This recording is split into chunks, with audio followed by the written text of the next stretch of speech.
Back also to your website, and as far as I understand, when I visited your website last night, one is kind of rerouted to, there's a kind of a, one is Asian Punk Boy and the other one is Koh Bunny. It's Koh Bunny. Can you tell me a little bit about how that works? Because at the moment, I mean, you stopped to use the Asian Punk Boy kind of pseudonym and then went into... Right. How does this work? I don't know. When I started as an artist, I used to call myself Asian Punk Boy because I did this magazine called Asian Punk Boy. Yeah. And then, but after I... And are you still doing the magazine, or that's... Yeah, I'm still want to do the magazine again called Asian Punk Boy because I thought it was a great name. That's great. Yeah, as a magazine, as a website, as a punk band, or as a band. So, and I did Asian Punk Boy because I was still an Asian Punk Boy and I had an Asian thing. But I didn't want to be called Asian Punk Boy when I was like 35 or 40. And and I thought about it because the name is important. Like, I didn't want to be called, when he talked to me, as Asian Punk Boy. And it was a thing I thought a lot about. And I thought, like, in the end I wanted to be called Terence Koh. And Asian Punk Boy started because it just happened. I had a punk aesthetic and I did this magazine. It was a great thing. But when I was retiring, Terence Koh was just better. And how does the website work? Because on the website one has the feeling, I mean, the website is a blog, it's a diary. You have sort of, I saw the recent diary entry was the 31st of January, the 28th of January, the 24th of January. Yeah. It's not completely daily, but it's like no, it's not daily. 3 or 4 days. No, that's the biggest thing because I hate blogs. Because blogs are everywhere now. You see blogs like people with like the blogs with like this chronological thing.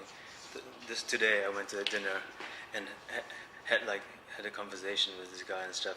And it's a chronological thing. And if you notice Asian Punk Boy, when he entered the links, it changes every time as a narrative. It's designed as like it's almost like an Alice in Wonderland book. It's designed like almost like a page of a book, but it's never chronological.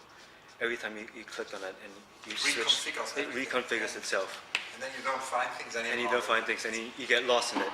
It's like a rabbit in a hole, like Alice in Wonderland. That's great. It's already so it's so, I think it's so boring. Like so many people have blogs. Yeah. Which is a new thing. Like, so it's almost an anti-blog you have. I guess so. Yeah. And do you do work for the website, or are these works which can also appear in galleries and in exhibition? Because one has the feeling there's a lot of stuff on the website, photographs and performances and small actions and Yeah. No, I think it's private both. photographs. And sometimes the boundary between private and public seems to be blurred also. Yeah, which is quite different. I mean, a lot of stuff is like just exists on a website, and I think a lot of my artwork at some point used to only exist on a website. At some point, it existed physically.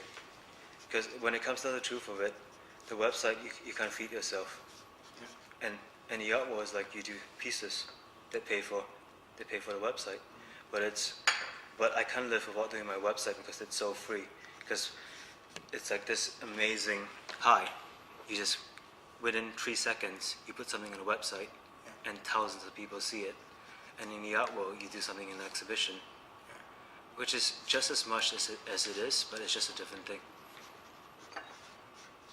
We keep on going back to the internet, but I think it's pivotal. It's key. It is. It's key. Yeah. But then, I mean, given the internet, you still do a lot of books, and I mean, this is a catalog, this is a catalog, this is a catalog. You're also doing these boxes. Boxes, yeah. Can you tell me a little bit about what's then the role of these publications? Because in some kind of way, I mean, that's very much inscribed in the tradition of artist books. As A. Bronson does it as printed matter and has done it for a long time. And I've thought about it for a while, and artist books are not going to die. Yeah. You think that in the age of internet, because books are fucking bloody hard to produce as a physical object. Yeah. You find a printer, you have to find a graphic designer, you have to find a designer, and you have to find the funding for it. And you would think in the age where you can put up something for free, where you can put up an idea. Yeah. The first time in history for the internet, you can put up an idea on the internet for free. And that hasn't actually happened before, not even in the magazine. Yeah. But books, in the end, are these little things like you looking at it, these things, and you're not going to lose it because it's a book, like a box, it's a contained universe. A contained universe. Yeah, a book. So how many boxes have you done? I've done maybe like 6 boxes. Like you see one box here, you see one box here. Can we have a look? And I think that's what it is. Books And boxes. Books and boxes are contain universes. It's this object that you even have in your hand. And artwork, internet and stuff, Yeah. they're not contained universes. They're like this unlimited plane itself. So when I do my boxes, you see like a book and you see these central sculptures. And you go through them and you have jelly beans and like little sculptures itself. And then when you see my book, like there's these like, I burn every single page itself. And when you see the book itself, it's like a little point itself. And then when you get to it, it's like one little thing.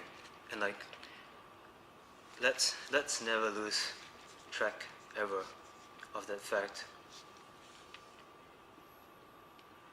that it's still this physical thing. It's this piece itself.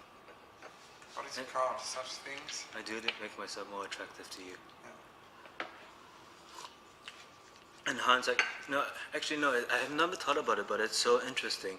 It's the first time in history where we've gone beyond the physical, where we've gone beyond this dimension of the box itself, and we've gone beyond something, whether it's the internet, and it's actually not just focused on the internet, it's actually focused on magazines, it's actually focused on the media, blogs.